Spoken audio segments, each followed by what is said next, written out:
Hello student, दिशा chemistry class में आप सभी का बहुत बहुत स्वागत है।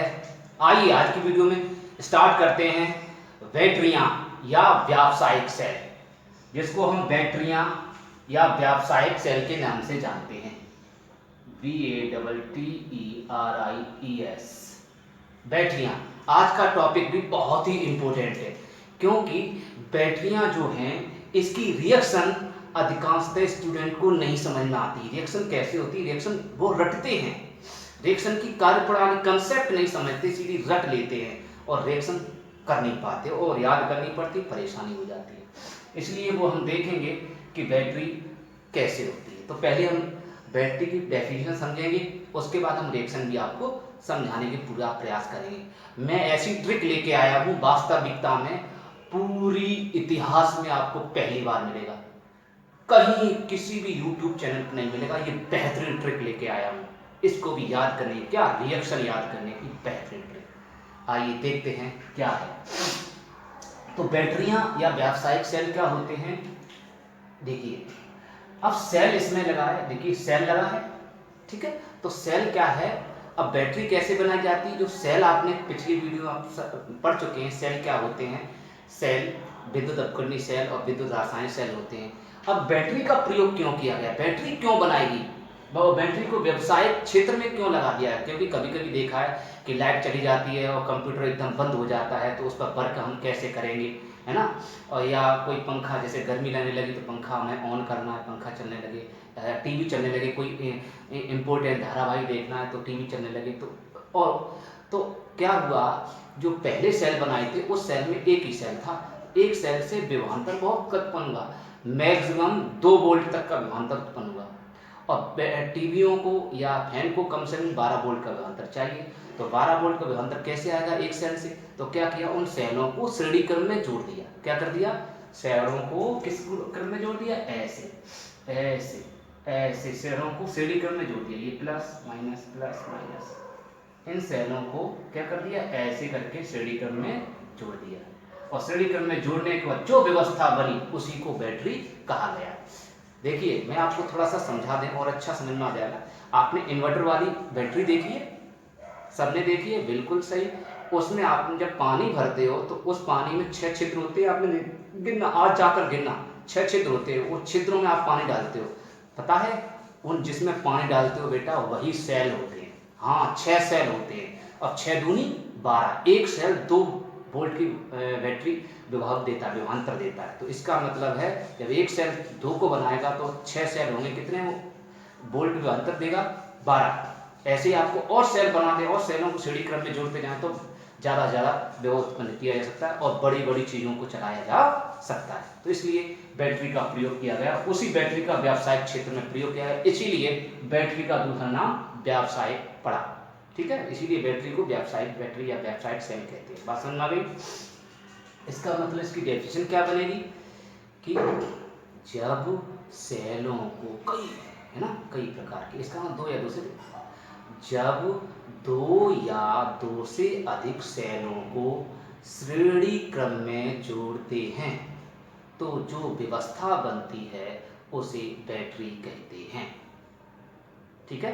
आप लिख लीजिए ये चीज, जो हमने डेफिनेशन बोली उसको लिख लीजिए। क्या बोला, जब 2 या 2 से अधिक सेलों को किस क्रम में, श्रेणी क्रम में, किस क्रम में, श्रेणी क्रम में, श्रेणी क्रम में जोड़ देते हैं तब जो व्यवस्था बनती है उसे सेल कहते, उसे बैटरी कहते हैं, ठीक है।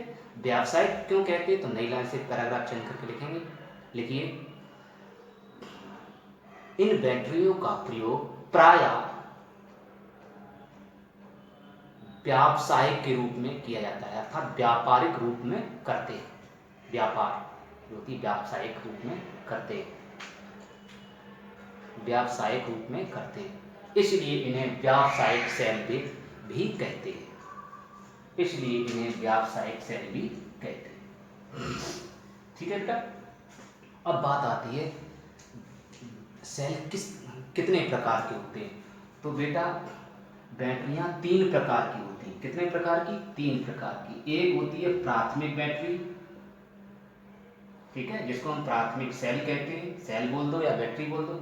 एक होती है द्वितीयक बैटरी, जिसको हम द्वितीयक सेल कह देंगे, ठीक है बेटा। और एक होती है आपकी ईंधन बैटरी, ईंधन बैटरी या ईंधन सेल बोल सकते हैं, ठीक है बेटा। ये तीन प्रकार के सेल हैं।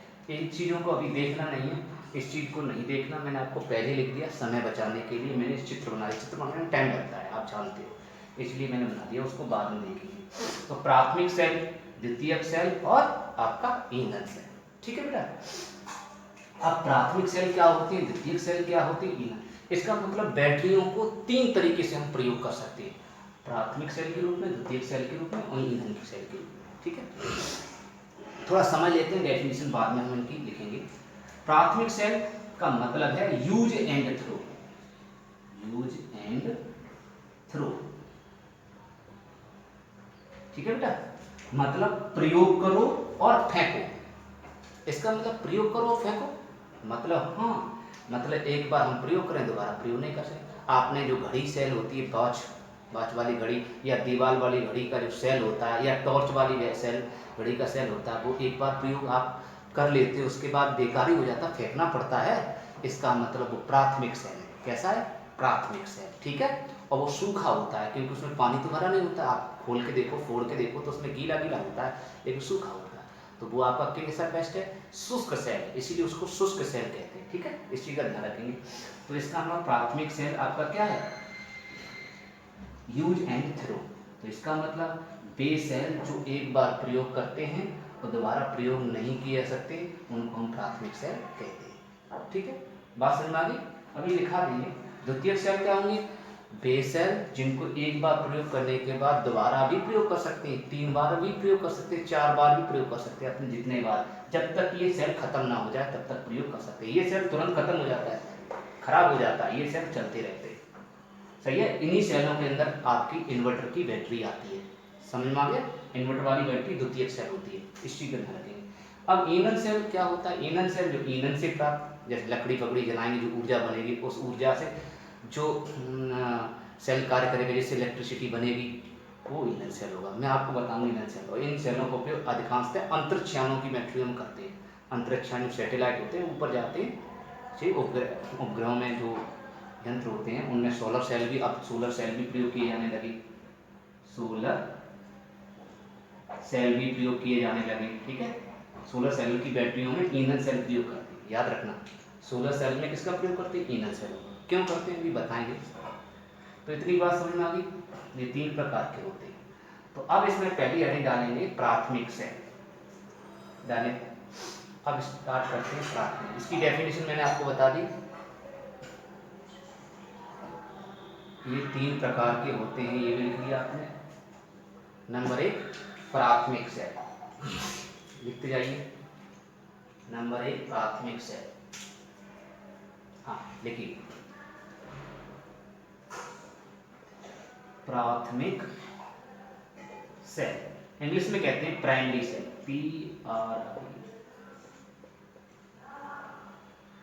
इंग्लिश में इसको प्राइमरी सेल के नाम से भी जानते हैं। एक और नाम इसका अनुत्क्रमणीय सेल, ये इसलिए सारे नाम जरूर लिख लिया करो, अनुत्क्रमणीय सेल, ठीक है। इसीलिए आप YouTube चैनल पर जाकर बड़े से अच्छे बढ़िया से बढ़िया टीचर की वीडियो जरूर देखा करें। फिर जब उनकी वीडियो और फिर मेरी वीडियो से तुलना करें, तब आप लाइक और शेयर किया करें। वास्तविकता में सबसे डिफरेंट टेक्निक लेके आता हूँ आपके लिए, बढ़िया बढ़िया, बहुत मेहनत करता हूँ। तो आप मेहनत करें और फिर भी आप लाइक ना करें तो ये मुझे अच्छा नहीं लगता, ठीक है। लाइक भी करें, कमेंट भी करें कि अच्छा वीडियो लगा या नहीं लगा। तो इसको प्राथमिक सेल या प्राइमरी सेल या अनुक्रमणीय सेल भी कहा जाता है, ठीक है। चलिए, तो इसकी डेफिनेशन क्या होती है, डेफिनेशन लिखेंगे, लिखिए। वे सेल जिन्हें एक बार प्रयोग कर सकते हैं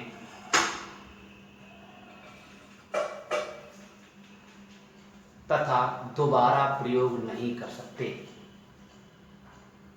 सही बेटा, क्योंकि रेडॉक्स प्रक्रिया एक बार होती है। कौन सी प्रक्रिया, रेडॉक्स प्रक्रिया। पिछली वीडियो में आपको रेडॉक्स बता दिया था, जिसमें रिडक्शन और ऑक्सीडेशन दोनों साथ साथ होते हैं, उन्हें रेडॉक्स अक्रियाएं कहते हैं। तो ये एक ही बार होती है इस सेल में, तो इसमें रेडॉक्स अक्रिया एक बार होती है, तब ऐसे सेल को प्राथमिक सेल कहते हैं। बात समझ आ गई? यूज एंड थ्रो, अर्थात एक बार प्रयोग करो और फेंक दो, अर्थात दोबारा प्रयोग होगा नहीं तो फेंकना पड़ेगा आपको। ठीक है। कार्ड क्या होता है, अगर दूसरी परिभाषा के रूप में कहें तो ऐसे भी कह सकते हैं, वे सेल जिनको एक बार आवेशित किया जा सकता है, आवेशित माने चार्ज किया जा सकता है, दोबारा चार्ज नहीं किया जा सकता, इनको चार्ज नहीं कर सकते आप देखा भी चार्ज नहीं होते, ऐसे सेल क्या कहलाते हैं, आपके प्राथमिक सेल कहलाते हैं। ठीक है। कौन कौन से होते हैं, देखिए जैसे एग्जाम्पल में प्राथमिक सेल कौन से होते हैं लिखते जाएं, जैसे आपका शुष्क सेल, कौन सा सेल, शुष्क सेल आपका प्राथमिक सेल। ओके। शुष्क सेल को लेक लांसे सेल के नाम से भी जानते हैं, लेक लांसे सेल। ठीक है बेटा, शुष्क सेल को लेक लांसे सेल के नाम से भी जानते हैं। एक और लिख लो, कॉमा, एक ही सेल है, मरकरी सेल। ठीक है। आगे चूंकि आपके सिलेबस में शुष्क सेल और मरकरी सेल का वर्णन किया गया है, तो एनसीईआरटी बुक में शुष्क सेल और मरकरी सेल का ही हम वर्णन करेंगे। ठीक है। तो आप लिख लीजिए दोनों। चलिए अब बात करते हैं शुष्क सेल क्या होता है, शुष्क सेल कैसे बनता है। तो नेक्स्ट हेडिंग, नेक्स्ट टॉपिक डालेंगे शुष्क सेल। डालिए शुष्क सेल, इंग्लिश में इसको कहते हैं dry cell, DRYCE, dry cell बेटा। ठीक है।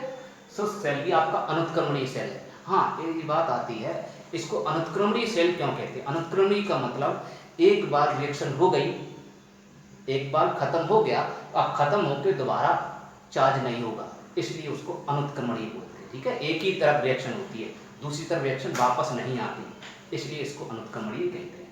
तो ड्राई सेल, मतलब ड्राई सेल का दूसरा नाम अभी बताया था लेक लांसे, लिख लीजिए लेक लांसे सेल, लेक लांसे सेल। ठीक है। ड्राई सेल को क्या बोलते हैं, लेक लांसे सेल। अब लेक लांसे सेल आखिर क्या चीज है। ठीक है।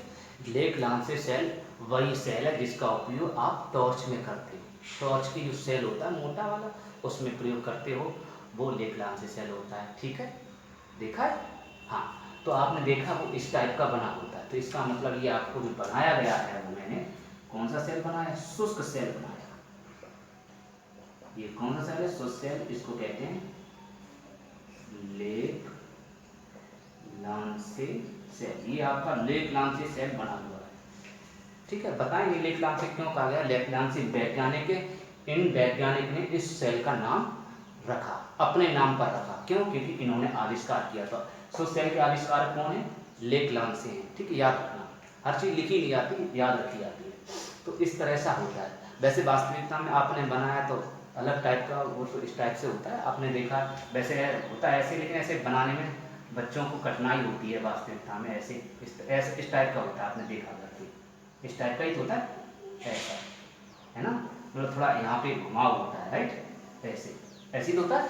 हाँ, तो ये शुष्क सेल है। ठीक है। बैटरी वाला सेल हमने ऐसे बना दिया, तो इससे सरल सिंपल हो जाएगा, नंबर इसमें ही पूरे मिलेंगे, परेशान नहीं होना चाहिए, क्योंकि कुछ बुक में इस टाइप से भी बना हुआ है। ठीक है। हाँ, चित्र से आपको कोई परेशानी नहीं है, जो मैं बना दूँ उसी को आप याद रखें, आपको नंबर पूरे मिल जाएंगे। ठीक है। चलिए अब बात करते हैं शुष्क सेल की। तो शुष्क सेल होता क्या है, आइए जानते हैं। शुष्क सेल का उपयोग, सबसे पहले शुष्क सेल का उपयोग, शुष्क सेल क्या है, शुष्क सेल भी आपका एक प्रकार का प्राथमिक सेल होता है, क्योंकि इसका भी एक बार प्रयोग करके दोबारा इसको प्रयोग नहीं कर सकते हैं। ठीक है। एक बार प्रयोग नहीं कर सकते हैं, हाँ, इसको एक बार प्रयोग करने के बाद दोबारा आप प्रयोग नहीं कर सकते, वो आपका होता है शुष्क सेल। ठीक है। दोबारा क्योंकि आवश्यक चार्ज नहीं कर सकते, तो इसको फेंकना ही पड़ेगा, इस चीज़ का ध्यान रखेंगे। तो इसका उपयोग कहाँ होगा, इसका उपयोग आपका घड़ियों में भी होता है। घड़ियों में जो सेल होते हैं, दीवाल घड़ियाँ, सॉरी ये वॉच वाली दीवाल वाली घड़ियाँ जो होती हैं उनमें सेल होता है, तो घड़ियों में है ना, और आपका कैलकुलेटर भी होता है, उसमें भी इसका प्रयोग करते हैं। और आपका जो क्या नाम इसका बोलते हैं, टॉर्च में भी इसका प्रयोग करते हैं। ठीक है, तो इसके बारे में आप थोड़ा सा लिखें, फिर आप चित्र के बारे में बड़ा लिखें। तो लिखना स्टार्ट करें। हम पहले समझाएंगे बाद में, क्योंकि अभी थोड़ा सा समझने वाली चीज़ आएगी, जब क्रियाविधि आएगी तब इसका चित्र का वर्णन बताएंगे, अभी केवल समझेंगे। देखिए,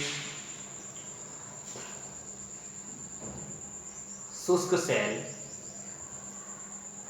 का आविष्कार लेक लांसे ने किया था, इसलिए इसे लेक लांसे सेल भी कहते हैं।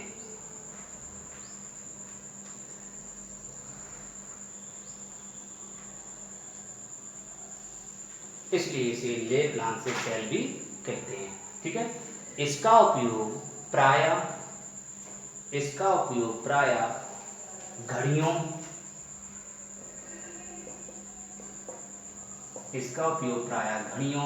ट्रांजिस्टर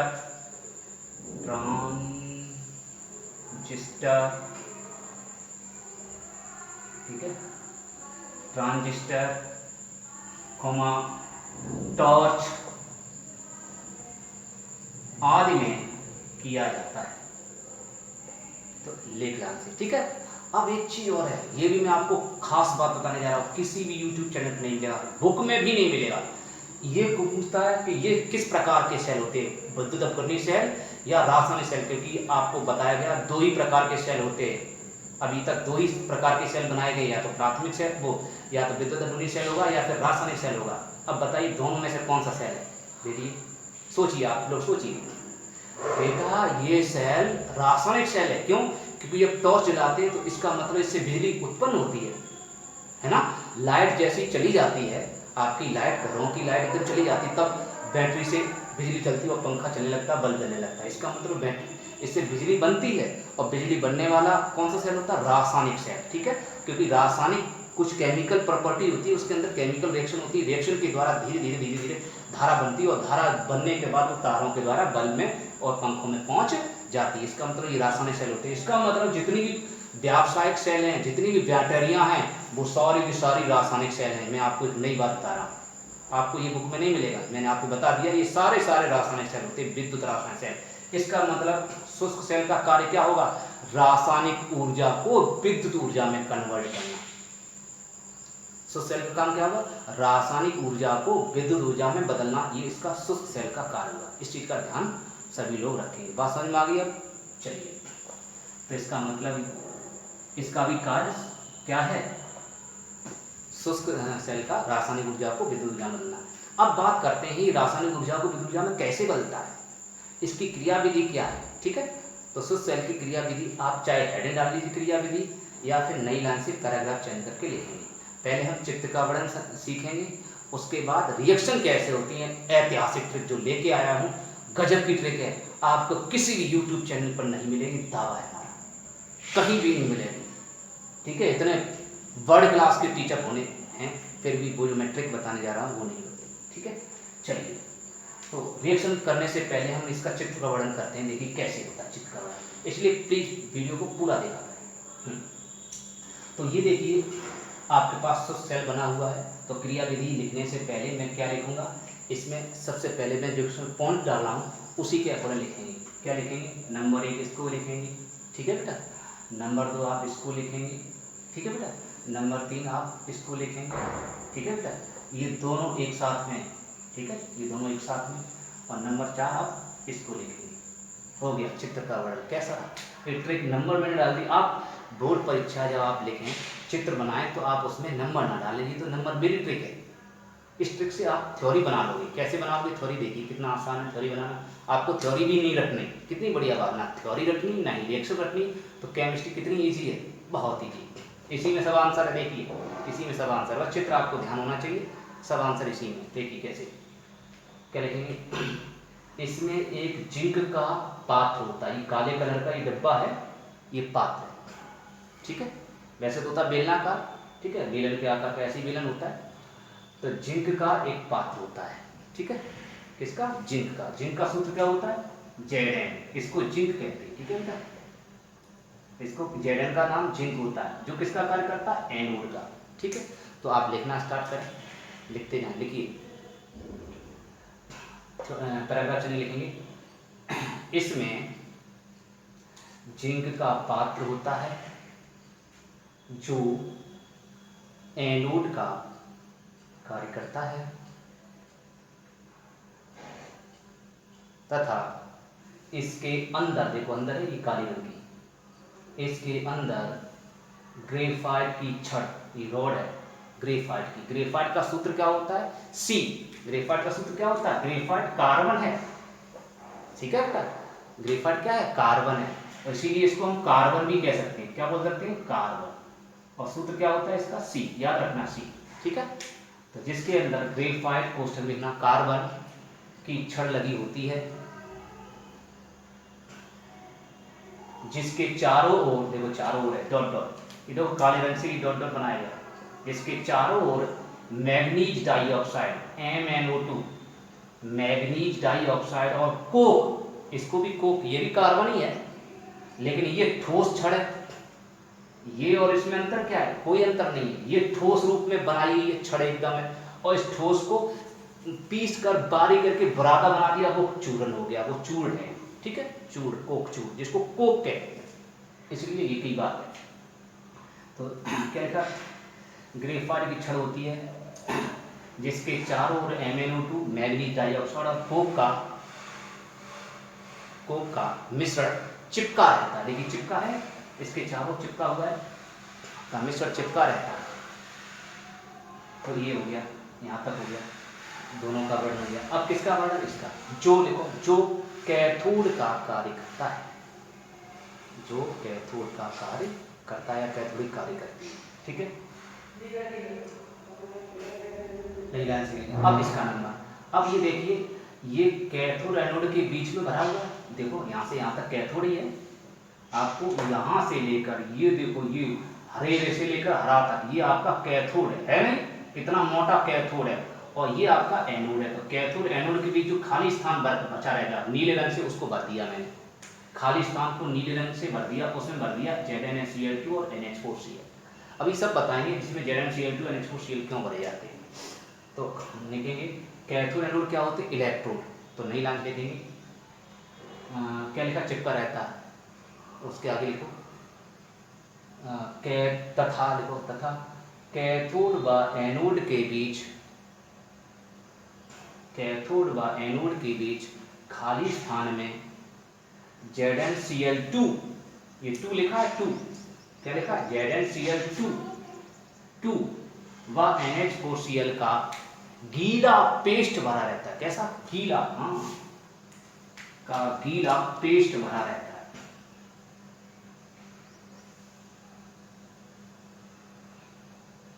पेस्ट माने ले, गीले रहती, थोड़ी लिबलिबी पदार्थ, मतलब ठोस, गाढ़ा, सांद्र विलयन, पेस्ट भरा रहता है। बात समझ में आ गई? ठीक है, अब आपका चित्र का वर्णन हो चुका। इस चित्र को आप बना लीजिए तो और अच्छा समझ में आ जाएगा। इस चित्र को आप पहले ही बना लीजिए, सबसे पहले लिखने से पहले बना लें तो बहुत अच्छा रहेगा। ठीक है, और चाहे आप बना लीजिए, कोई आपत्ति वाली बात नहीं, लेकिन ये लाइन मत करना। ठीक है, समझाया था कि ग्रीन कलर की लाइन मत करना, और सब कर लो, और सब बना लीजिए। ठीक है, इसको बना लें, जल्दी कॉपी करें फटाफट। हो गया, हाँ, इसमें गोला मत लगाना, समझने के लिए, और आप चांद लगा लो, उससे कोई आपत्ति बात नहीं। ठीक है, बना लीजिए फटाफट। हाँ, तो ये नीचे लिख लेना, ये भी लिख लेना। ठीक है, ये आपका बनकर तैयार हो गया। प्रॉब्लम हो तो मुझे बताएं। ठीक है,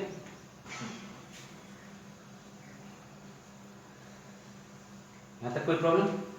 चलिए अब बात करते हैं, स्टार्ट करते हैं ऐतिहासिक ट्रिक की बात, रिएक्शन, गजब रिएक्शन। देखिए कैसे करते हैं इसको, रिएक्शन को आप लोग रटते हैं। अभी तक आपके भाइयों ने, आपकी बहनों, जो भी केमिस्ट्री पढ़ के गई हैं, उन्होंने रिएक्शन केवल रटी हैं, सीखी कोई नहीं है। आज मैं आपको सिखाने का प्रयास कर रहा हूँ पूरी मेहनत के साथ। देखिए कैसे। तो अब आता है एनोड और आता है कैथोड, तो इन्हीं दोनों पर रिएक्शन होगी।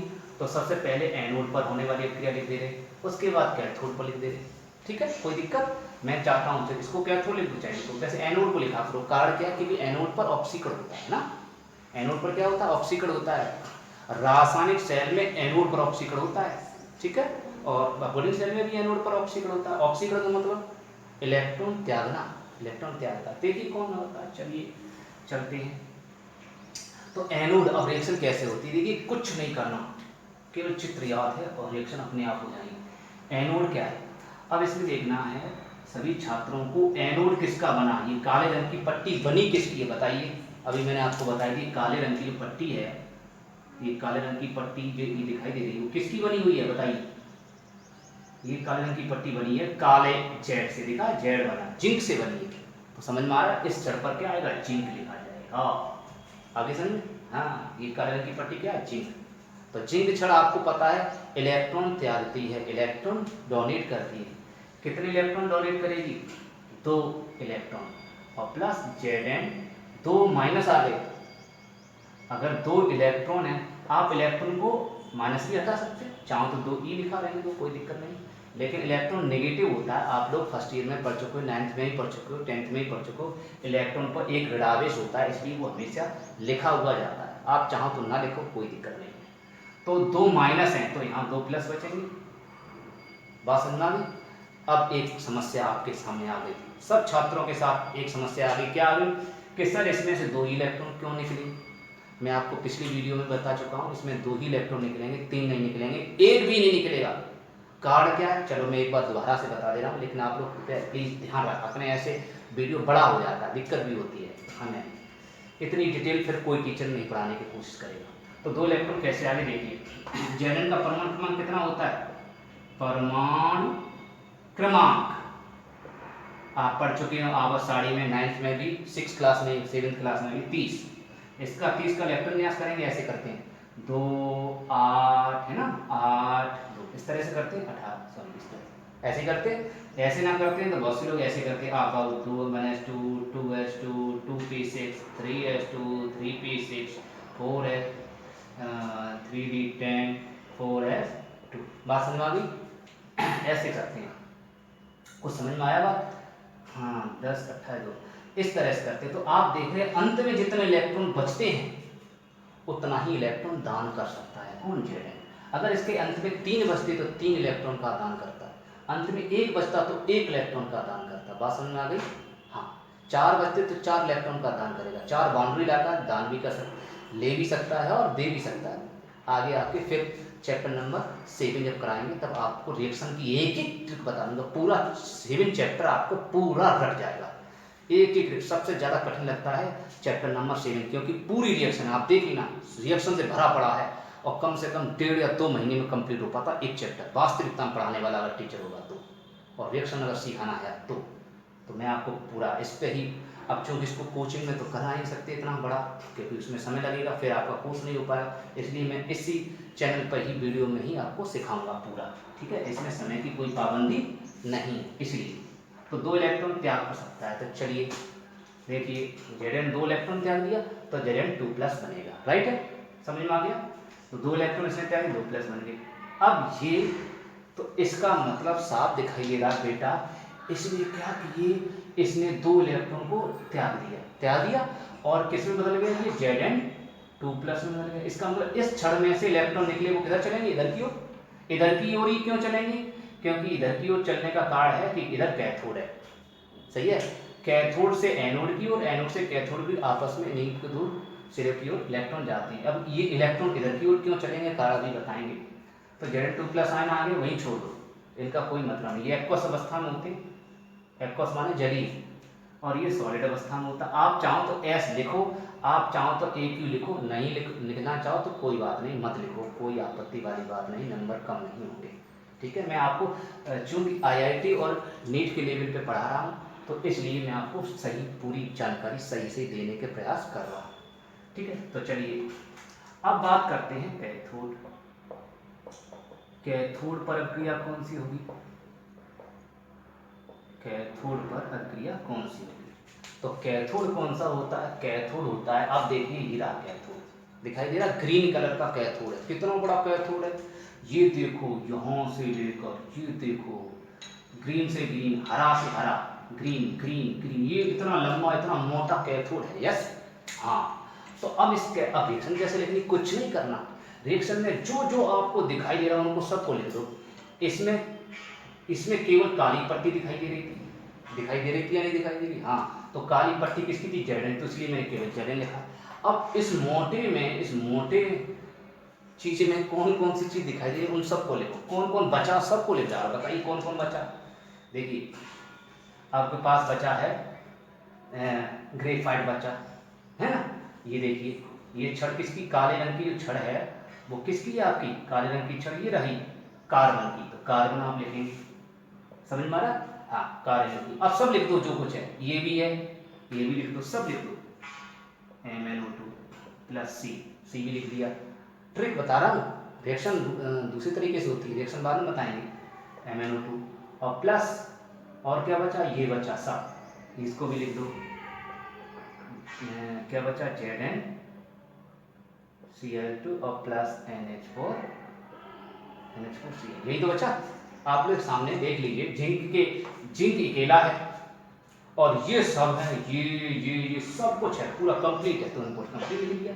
अब रिएक्शन कैसे होगी, देखिए ये इलेक्ट्रॉन इधर त्यागेगा, ये इलेक्ट्रॉन उधर दे रहा है, तो लेने वाला कौन है, नीचे वाला, क्यों, क्योंकि ये कैथोड है, ये रहा एनोड, तो ये कैथोड की ओर इलेक्ट्रॉन चलेंगे, तो कैथोड कौन है, ये इलेक्ट्रॉन इधर की ओर चलेंगे, तो इलेक्ट्रॉन इस पर जुड़ जाएंगे, कितने इलेक्ट्रॉन, दो इलेक्ट्रॉन जुड़ जाएंगे, समझ में आ रहा, समझ में आ गया, चलिए, तो दो इलेक्ट्रॉन जुड़ गए। अब रिएक्शन कैसे होगी, अब बताएंगे रिएक्शन होगी कैसे, कुछ नहीं, सबसे बढ़िया जो चीज समान हो, 2 या 3 बार है उसको हटा दीजिए, समान, क्या समान, तो बताइए समान कौन है, बताइए, ये देखो C, ये देखो C, 2 बार लिखा है तो ये दोनों समान है, इसलिए इसको हटा देंगे, सही है, ट्रिक बता रहा हूँ, प्रोसेस नहीं है, कंसेप्ट में बाद में बताऊंगा, पहले समझिए ट्रिक। अगर अच्छी लगे हो तो लाइक जरूर करें, ये ट्रिक आपको किसी भी चैनल को कहीं भी नहीं मिलेगी, तो ये बात समझ आ गई। अब देखो समान कौन है, ये देखिए Cl, ये देखिए Cl, समान है, यस और नो, यस। अब बचाइए Zn, ये देखो Zn इस Zn के समान है या इस Zn के समान है नहीं, ठीक है, उस रिएक्शन को लिख लेना, ठीक है, हाँ। तो अब बचाइए आपके पास क्या बचा, अब आपके पास बचा है ओनली, ये तो समान नहीं है, मैच कर रहा है नहीं, तो MnO2 बचा, और आपके पास बचा है NH4, और जब Cl हट जाता है, आप लोग जानते हैं ये इलेक्ट्रोड, इसका मतलब जो NH4C, ZnCl2 और NH4C है वो इलेक्ट्रोलाइट है, वैद्युत अपघट्य है।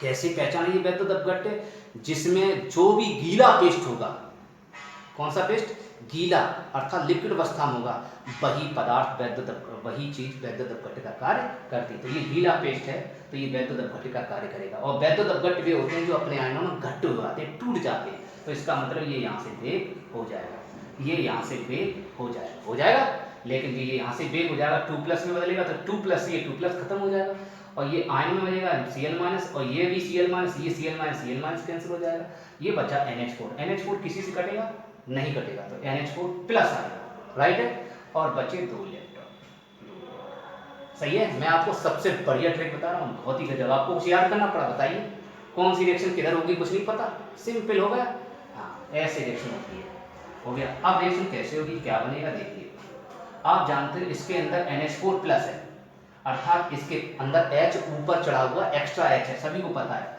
क्यों, क्योंकि इसके अंदर अमोनिया है NH3 और H इसके ऊपर H एक्स्ट्रा है, सबको पता है ये चीज, आपको जो नहीं जानते वो भी ध्यान रखें, NH4 में एक H एक्स्ट्रा होता है, क्योंकि NH4 कोई कंपाउंड ही नहीं होता, NH3 अमोनिया होती है, अमोनिया जो गैस होती है, ठीक है, हाँ, तो अमोनिया में क्या H आपस में जुड़ा हुआ है, तो इसका मतलब NH4 से क्या बनेगा, अमोनिया गैस बनेगी, ठीक है, तो इसके लिए हमने NH3 अमोनिया गैस बन गई, ठीक है, प्लस अब आपके पास बचा H+ क्या करेगा, ये क्या करेगा, H+ इलेक्ट्रॉन को ले लेगा, क्या ले लेगा, इलेक्ट्रॉन को, अब इसमें कितने इलेक्ट्रॉन है, 2 इलेक्ट्रॉन, तो 2 माइनस है और यहाँ 2+ होने चाहिए, तो इसलिए 2 का मल्टीप्लाई होना चाहिए, नहीं होना चाहिए, हाँ होना चाहिए, 2+ तभी 2 माइनस खत्म होंगे, वरना नहीं, तो 2 माइनस बनाने के लिए आपको 2 का मल्टीप्लाई करना पड़ेगा, 2 का मल्टीप्लाई यहाँ करें कि यहाँ करें, यहाँ करना पड़ेगा, क्योंकि इसके अंदर है H, हाँ इसके अंदर H है, तो इसी को ध्यान रखें, तो 2 का गुणा करेंगे तो n के आगे n के देखो नंदू भी 2 हो गया, तो इसका मतलब इसके आगे भी 2 आप करना पड़ेगा। ठीक है, तो h कितने होंगे, 3 दूनी 6, तो h कितने होंगे, 4 दूनी 8, तो 2h एक्स्ट्रा है, 2h इसका मतलब 2h प्लस एक्स्ट्रा है, और ये 2e है, इसका मतलब है प्लस के 2 माइनस के 2 इसके अंदर समा जाएंगे, इसके अंदर चले जाएंगे। जब ये इलेक्ट्रॉन इसके अंदर चले जाएंगे, 2 इलेक्ट्रॉन कमी, तो ये किस में बदल जाएगा, 2h। जब ये इलेक्ट्रॉन इसके अंदर जाएंगे तो ये इलेक्ट्रॉन हट जाएंगे बेटा, इलेक्ट्रॉन खत्म हो जाएगा, ये ई हट जाएगा। कैसे, क्योंकि इसका मतलब प्लस के 2 और इसका मतलब माइनस के 2, ई लिखा नहीं जाता, इस चीज़ का ध्यान रखेंगे। तो ये ऊपर वाले आए, ये चीज़ लिखी जाती है, तो ये प्लस के 2 है और ये माइनस के 2 है, दोनों का योग किया कितना हुआ, 0, यहाँ 0 आया, 0 लिखा नहीं जाता। बात समझ में आ गई। तो इसका मतलब आपके पास 2h बचेगा, क्या बचेगा, 2h। आई बात समझ में, यस और नो। तो h, तो इसका मतलब 2h जो बचेगा वो 2h आप यहाँ ना लिखें, रिएक्शन बता रहे 2h बचेगा, तो 2h यहाँ लिख दिया। ठीक है, अब ये 2h क्या करेगा, इसके साथ क्रिया करेगा। ठीक है, कैसे रिएक्शन इसके साथ होगी, तो इसके साथ क्या बनेगा, इसके साथ रिएक्शन होती है, बनता है Mn2O3, क्या बनता है, Mn2O3। ठीक है, आप चाहें तो लिख दें Mn2O3। ठीक है बेटा, Mn2O3 क्यों बनेगा, क्योंकि इसमें 2 का मल्टीप्लाई किया है, इसमें 2 का मल्टीप्लाई किया गया, तो इसमें 2 का मल्टीप्लाई नहीं करना पड़ेगा, बताइए। हाँ, इसमें भी 2 का मल्टीप्लाई करना पड़ेगा, तो बन गया Mn2O3। अब आपको वो सर Mn2O3 कैसे बन गया, कोई बात नहीं, मत रखो, कोई बात नहीं, इसको ध्यान रखो, उसे छोड़ दो, Mn2O3 नहीं बनेगा, उसे छोड़ दो। 2h, h बना, h का दोस्त हमेशा कौन होता है, h को कौन लेता है, O। H का दोस्त फास्ट फ्रेंड O होता है, H हमेशा O के साथ जुड़ता है, याद रखेंगे। तो क्या बनेगा, H2O, क्या बनेगा, H2O। तो इसका मतलब H2O बनने के लिए A को इसके अंदर से चला जाएगा, समझ में आ गया, किसके अंदर से, इसके अंदर से एक O निकल कर किसके पास जुड़ जाएगा, H2O, तो यहाँ O आ जाएगा, तो दोनों मिलकर क्या बनाएंगे, H2O, जल। आगे समझे, क्या बनाएंगे, जल बनाएंगे। जल बनाएंगे तो बताइए यहाँ क्या बचा, अभी पहले मल्टीप्लाई करो, अभी आप समझ में आ जाएगा, इसका मल्टीप्लाई करो पहले। Mn2 ऐसे भी तो लिख सकते हैं, 2, अगर 2 का मल्टीप्लाई हम अंदर यहाँ करते हैं, यहाँ 1 लिखा रहता है, 2 का मल्टीप्लाई यहाँ करते हैं तो 2 आ जाएगा, और 2 का मल्टीप्लाई यहाँ करते हैं तो 4 आ जाएगा, 2 4 ऐसी जगह Mn2, मतलब हम 2MnO2 भी लिख सकते हैं या Mn2O4 भी लिख सकते हैं, दोनों में से एक लिख सकते हैं, यस हाँ। लेकिन लिखा ऐसे जाता है क्योंकि इसमें 2 का भाग चला जाएगा, लिखा ऐसे जाता है। लेकिन इसमें से आपने एक को निकाल दिया, एक को कट गया, जब एक को निकल गया तो यहाँ कितने बचे, Mn2O3 तो बचे, तो Mn2O3 बचे, तो Mn2O3 तो लिख दिया। बताइए कैसा रहा, होगी रिएक्शन, बस आंसर। ऐसे इसकी रिएक्शन हुआ करती है, तो उतार लीजिए ऐसे। ठीक है बेटा, समझ में आ गई। इसका मतलब, इसका नाम मैग्नीज डाइऑक्साइड, इसका नाम मैग्नीज ट्राइऑक्साइड, ट्राई माने 3, ये मैग्नीज ट्राइऑक्साइड।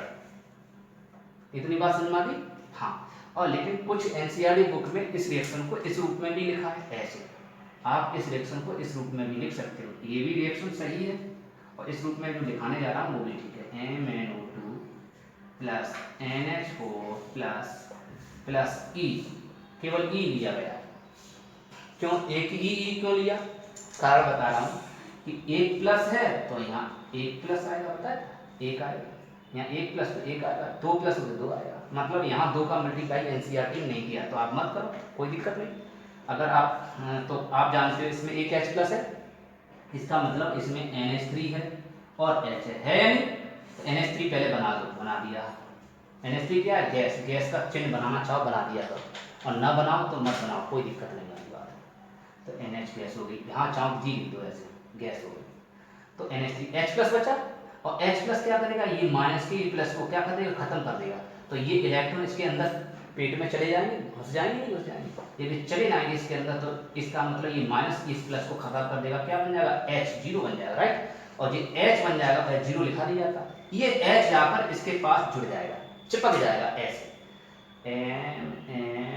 MnO2 और H किनारे पे साइड्स पे आ जाएगा, इंतजार करेगा कि मुझे H इंतजार करेगा मुझे O मिल जाए, और O जैसे मिलकर H2O लेकर फरार हो जाए, इसलिए इंतजार करेगा, इंतजार में बैठ जाएगा उसके, इसलिए ऐसे बनेगा, सही है। लेकिन एनसीईआरटी बुक में इस तरह से लिखा नहीं, इस रिएक्शन को ऐसे लिखा ओ वहीं छोड़ दिया और ए को इसके पास पहुंचा दिया। ओ एच ने धीरे धीरे खींचना स्टार्ट कर दिया। देखिए ओ एच ने एक ओ को अपने आप धीरे धीरे मिलाने लगा, है ना। ऐसे मिला के फिर बाद में लेके उड़ जाएगा, और जब लेके उड़ जाएगा तो ये MnO बदल जाएगा और OH निकल के H2O बना लेगा। आगे समझ में? हाँ, तो ऐसे लिखी हुई रिएक्शन, ऐसे ना लिख के आप ऐसे भी लिख सकते हो, क्या MnO और OH, ऐसी रिएक्शन होती है। तो आप चाहें तो इस रिएक्शन को लिख लें, आप चाहें तो इस रिएक्शन को लिख लें। समझ में आ गया रिएक्शन कैसे करते हैं। ये तो ट्रिक थी ऊपर वाली, तो ट्रिक आप कहीं से आप अलग से लिख लेंगे, ठीक है। इस ट्रिक को अलग से लिखो। रिएक्शन लिखने का तरीका करिए, तो आप लिखेंगे, नई लाइन से लिखें, इस सेल में निम्न अभिक्रियाओं द्वारा, जो चित्र बनाया उसके आगे लिखें, इस सेल में निम्न अभिक्रियाओं द्वारा विद्युत धारा उत्पन्न होती है। अब लिखिए, सबसे लिख लो एनोड पर होने वाली अभिक्रिया, एनोड पर होने वाली अभिक्रिया लिख लीजिए। Zn सॉलिड, आप एस लिखना चाहे लिखें, ना लिखें कोई बात नहीं। Zn इसको हटा सकते हैं, कोई दिक्कत नहीं, ऐसे हटा सकते हो। Zn arrow 2e plus Zn 2 plus, मैंने बताया इस ई पर माइनस भी हटा सकते हो, कोई दिक्कत नहीं। बात समझ आ गई? अब क्या होगा, ये Zn 2 प्लस आया, ये दो इलेक्ट्रॉन इसके पास जुड़ गए। तो चाहे ये वाली रिएक्शन लिख लो, चाहे एनसीईआरटी बुक वाली ये वाली लिख लो। ये प्राइवेट बुक में दी गई है एनसीईआरटी बुक, जो ये आईआईटी के लिए दोनों इंपॉर्टेंट है। आईआईटी के लिए अगर आप पढ़ रहे हैं दोनों लिखें, लेकिन जो बच्चे सरल लगना चाहें तो ये वाली, मुझे ये सरल लग रही है ना, ये सिंपल है। एनसीईआरटी बुक वैसे भी सरल, एनसीईआरटी बुक की जो रिएक्शन है या एनसीईआरटी बुक है वो वैसे भी सरल है, तो एनसीईआरटी बुक ये कहती है, ठीक है। इस रिएक्शन लिख लें, ये ट्रिक है, नीचे वाली ट्रिक है, इस ट्रिक को अलग से लिखा करो, ठीक है। तो बात समझ में आ गई?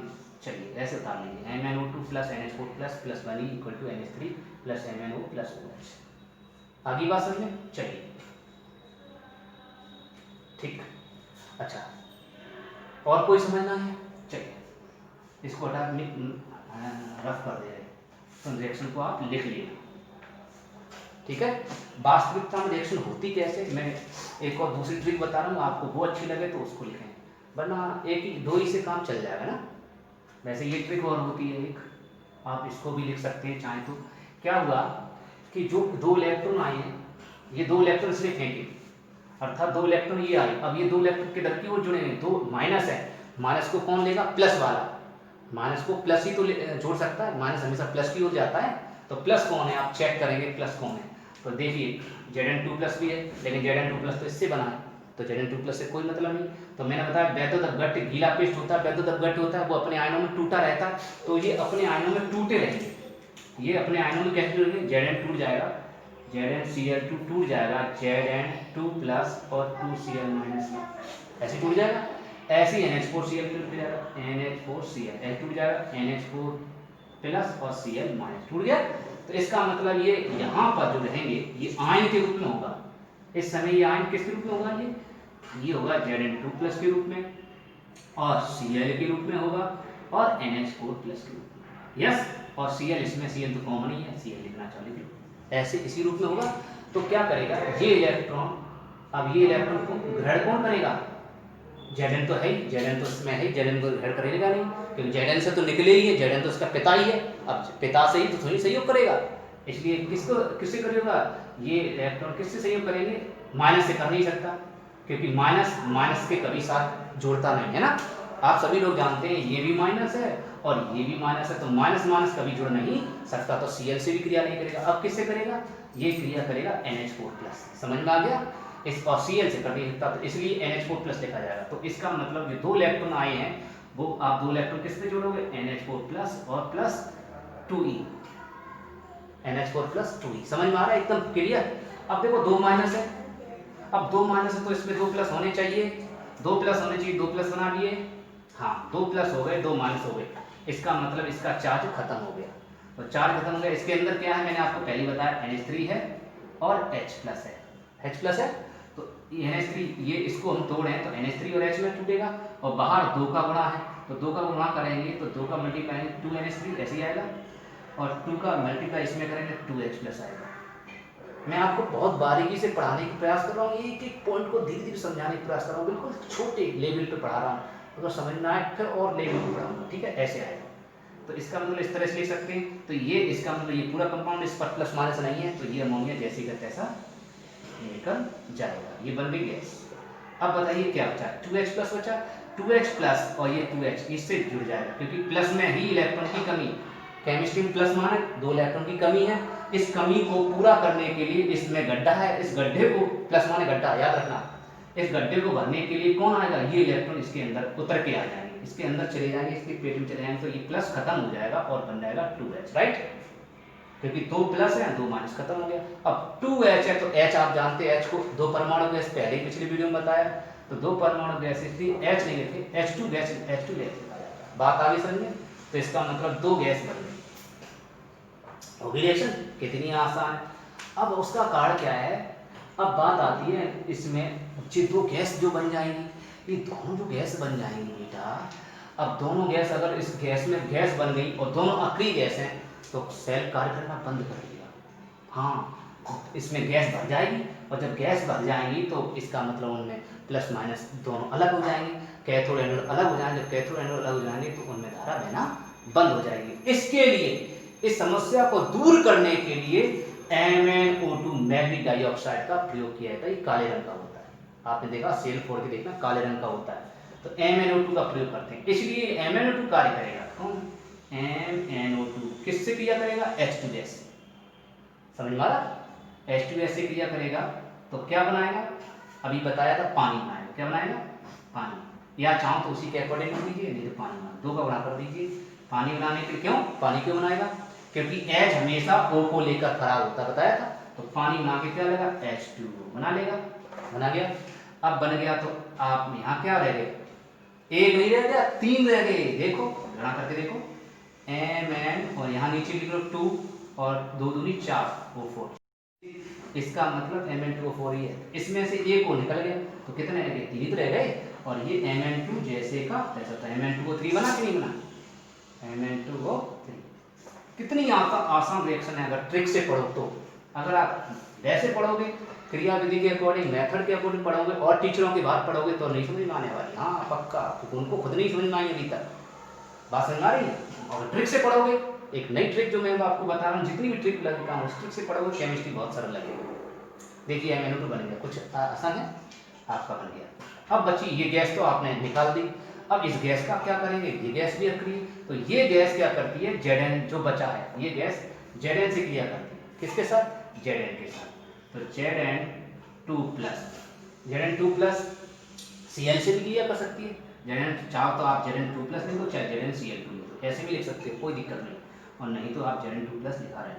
Zn2 प्लस से कौन क्रिया करती है, अमोनिया, ठीक है, और Zn2 प्लस से अमोनिया गैस, ये फर्स्ट क्लास में हमने पढ़ा हुआ। Zn जितने भी संक्रमण धातुएं होती हैं, मैं बता रहा हूँ, इस चीज़ को ध्यान रखें बेटा, इस चीज़ की ये नियम है, ये नियम है, जितने भी ट्रांजिशन एलिमेंट होते हैं, संक्रमण धातुएं होती है, वो अमोनिया के साथ क्रिया करके संकर लवण बनाती है, संकर जी बनाती है, संकर माने बॉक्स में बंद हो जाती है, ऐसे Zn ऐसे बनाती है, Zn और चिपक जाती है, चिपक जाती है, संकर माने चिपकना, शंकर जी बनाती है, और शंकर जी बनाएंगे तो ऊपर ऐसे बड़ा बॉक्स बना के, ऊपर 2 प्लस है तो 2 पर ऊपर जैसे का तैसा, समझ में आ रहा, हाँ, NH3 इसके पेट में चली जाती है, चिपक जाती है, सही है, कलेजे में।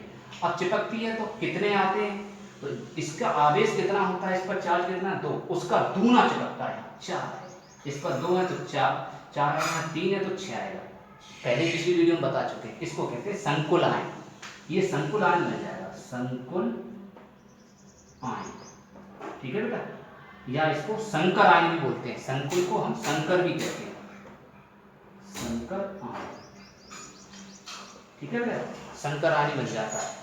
इसीलिए जब संकर आयन बनने लगता है तो इसका मतलब Zn क्या कर रही, Zn इसके पास भी जा रही, Zn के जो इलेक्ट्रॉन हैं वो इस काली वाली छड़ के अंदर भी जा रहे हैं, और Zn वाले इलेक्ट्रॉन इस गीले पेस्ट के अंदर भी जा रहे हैं, अमोनिया के साथ क्रिया कर रहे हैं, इसका मतलब धीरे धीरे Zn की छड़ गलती चली जाएगी, गल जाएगी तो चिपकने, इसका मतलब मतलब पिचकने लगेगा सेल, इसीलिए मार्केट से आप लेके आते हो तो ठोस होता है, और जब आप यूज कर लेते हो कुछ दिनों बाद फिर पिचकने लगेगा, क्योंकि वो जो छड़ होती है जिंक की छड़ जो होती है वो आपकी पतली हो जाती है, क्योंकि धीरे धीरे गल जाती है, कैसे गल जाती है, वो ऐसे गल जाती है, समझ में आ गया, और सेल कार्य करना बंद कर देता है, और सेल खराब हो जाता है, उसको फेंक देते हो, आ गया बात समझ में, हाँ, आप सफ़ेद रंग की आप कभी कागज़ को उसको खोलना तो सफ़ेद रंग की परत होती है, वही होती है जिंक की। ठीक है, तो इस तरह से रिएक्शन होती है। तो ये दूसरी ट्रिक है, बात समझ में आ गई? तो आप ऐसे भी समझ सकते हो, ये भी आपकी ट्रिक है। हाँ, तो आपने क्या लिखा? आपने लिखा था कि ये लिख चुके थे। अब नई लाइन से लिखेंगे। जो रिएक्शन तो आपकी हो चुकी, अब रिएक्शन में देखिए, इस सेल का विभव 1.25 वोल्ट से 1.50 वोल्ट तक होता है। कभी कभी सेल मार्केट से जब लेके आओगे तो उसमें 1.5 वोल्ट लिखा रहता है, ज़्यादातर 1.5 वोल्ट लिखा रहता है, ये भी हो सकता है। इस सेल का 1.25 वोल्ट से 1.50 वोल्ट होता है। ठीक है, अब क्या होता है, इस सेल, और ये भी रिएक्शन लिखने के लिए देखो, इस सेल से प्राप्त अमोनिया लिख लो। अगर आपको 2 नंबर में आता है, यूपी बोर्ड में आता है, तो आप केवल रिएक्शन जो मैंने लिखा है कैथोड एनोड की वहीं तक लिखोगे और ये इसका विभव लिख देना बस। चित्र चाहो तो बना देना, अगर कहे चित्र बनाना तो बना देना, ना कहे तो मत बनाना। ठीक है, हाँ, इतना छोड़ देना। और आप एक्स्ट्रा आईआईटी लेवल को और पढ़ना चाहते हैं, एक्स्ट्रा पढ़ना चाहते हैं, तो वो आप लिख लें, एक्स्ट्रा तौर पर लिखें Zn2 प्लस वो सॉरी ये लिखें, इस प्रकार प्राप्त अमोनिया Zn2 प्लस आयनों से संयोग करके Zn2 प्लस आयनों से संयोग करके एक संकुल आयन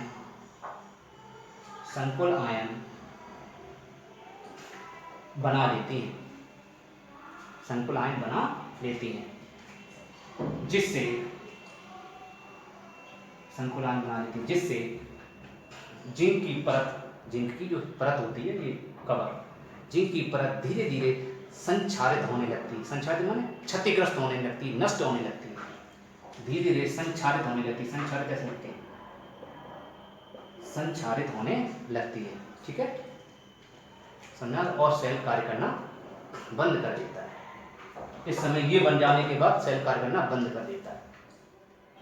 ठीक है, इसलिए इसको संक्षार से बचाने के लिए, मतलब ये सेल थोड़ी दिनों तक जीवित रहे और दिनों तक कार्य करें, तो इसके लिए और अक्रिय धातु का और लेपन कर देते हैं। कभी कभी ऐसा, अब अच्छे सेल आने लगे इस समय मार्केट में, उसमें अक्रिय धातुओं का लेपन आने लगा है। तो अक्रिय धातु का लेपन करने से क्या होता है, उसका जीवन काल थोड़ा सा बढ़ जाता है। समझ में आ गया? तब उसको हम लीक प्रूफ सेल कहते हैं। ठीक है, तो आप लिखना चाहे लिखें, इस संक्षार से बचने के लिए इसमें अक्रिय धातु का लेपन कर देते हैं, अक्रिय धातु का लेपन कर दिया जाता है या कर देते हैं। तब इस सेल को लीक प्रूफ सेल कहते हैं, ठीक है, बात समझ में आ गई? अब देखें, वीडियो का ज़्यादा दिन नहीं बन गया तो और आगे स्टडी करेंगे, टाइम नहीं आ रहा। तब इस सेल को लीक प्रूफ सेल कहते हैं। ठीक है, चलिए, तो मैं समझता हूँ वीडियो बड़ा हो जाएगा, तो इसलिए अभी यहीं रोक देते हैं। अगला जो सेल है आपका मरकरी सेल, अभी थोड़ी देर बाद आप जानेंगे मरकरी सेल क्या होता है। ठीक है, मरकरी सेल, तो मरकरी सेल की भी ट्रिक है मेरे पास। मरकरी सेल की रिएक्शन आप कैसे करेंगे देखेंगे थोड़ी देर बाद।